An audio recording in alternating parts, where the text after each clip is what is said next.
یک برادری سوال کرده که شخصی که اگر غسل بالایش واجب باشه به طرق مختلف و غسل بالای یک مسلمان واجب میشه، آیا میتونه خدا را یاد بکنه؟ بله، میتونه خدا را یاد بکنه به قلبش، به زبانش، اما تلاش بکنه که زیاد جنوب و ناپاک نمانه.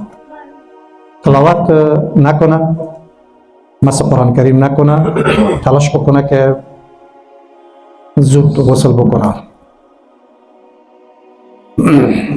به مو خاطر است که مستحب طریقه ای است که آدم در قسمت های اخیر شب غسل داشته باشه و وسایلی رو به کار ببره که غسل سرش واجب شده قسمت های اخیر شب بهتر است.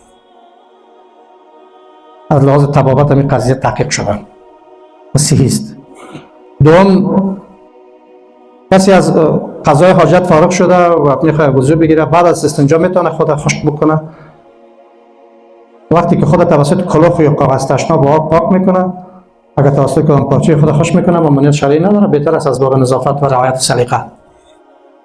مشکل نیست، کسی قدر التزام داشته باشه گپ خوب است، فرض نیست. گپ خوب است از باب رعایت نظافت و رعایت سلیقه، گپ خوب است، مشکل شرعی وجود نداره. یعنی او قسمت آبی که در او قسمت های بدنش میباشه اون نجس نیست، او توسط کاغذ و توسط کلوخ یا توسط آب پاک شده. او آبی که باقی مونده و آبم نجس نیست. کدام پارچه هم که آدم توسط خدا خوش بکنه پارچه هم نجس نمیشود، پاک است. بوسه کردن قرآن کریم واجب نیست، اما از باب احترام به شعائر الله کسی اگر میکنه ممانعت هم وجود نداره. دوباره حضرت خالد رضی الله عنه آمده که زیاد جهاد میکرد، منبع کتاب یادم رفته، خوب گپ یادم است. به قرآن کریم یک بوسه کرد، گفت معذرت میخوایم کتاب را زیاد مصروف بودم در جهاد، زمینه به تلاوت بیش تو مساعد نشد، اشکاش جاری میشد. یعنی آنچه که تو میگفتی مورد تطبیقش تلاش میکردم. بوسه کردن قرآن از باب اینکه اما یعظم شعائر الله فانها من تقوى القلوب، قرآن از نشان از شعائر خداست، باقی ندارم.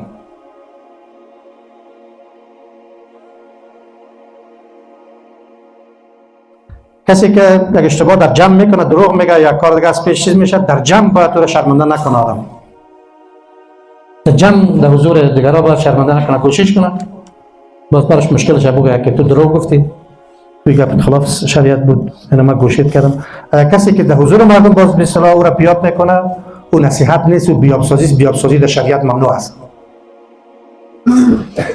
یک تعداد کسایی که علمشان کم است و در جلسات خطا و اشتباه مردم کلام میکنن و را بیاب میکنن و باز پشت سر از او افتخار میکنن، بیابش کردم، هفت و نفت و کفت و نفت شعوامیانه که میگن در دستش دارم، این صحیح نیست.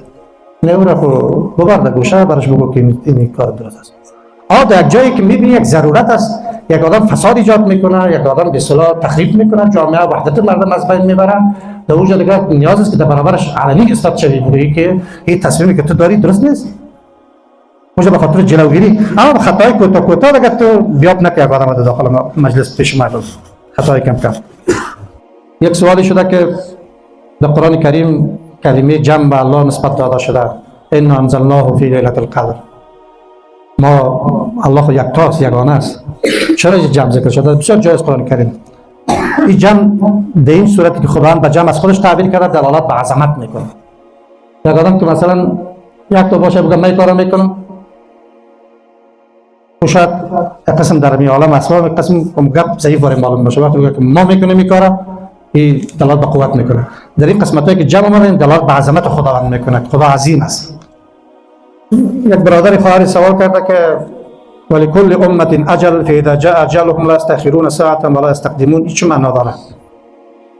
معنا از این برادرای محترم خواهرای گرامی است که هر انسان، هر زنده جان، کل نفس ذائقة الموت، پیدا شده پیش از پیدایشش مدتش تعیین شده. اجل این مدت میگه، اجل میگه فلانی اجلش رسید مرد، اجل این مدتش پوره شد، اما مدتش تعیین شده و اون مدتش که پوره شد یک لحظه پس پیش نمیشه، یک لحظه این یک کلک زدن پس پیش کرد کمتر. همین عمرای ما شما کس پوره شده رسیم تو عمر ما کم شده میره. همین چارجرهای بطری نیست، بگو ظرفکش نشان میده 70% 80% این طرف میاد، این طرف آمدن این طرف آمدن یک دو ختم میشه. عجله نمیرقم این رقم بسیار بطری ضعیف شده میره الله اکبر مرد، سرطان بردش، موتر تکر کرد، خانه سرش چپه شد، تکلیف قلبی سرش آمد، سکته دماغی کرد، خلاص مرد. این رقم است. یک لحظه پس پیش نمیشه، یک قدم فرق است. بیدل است تو تا دامان خاک، بر سر مژگان چه اشک استاده هوشیار باش.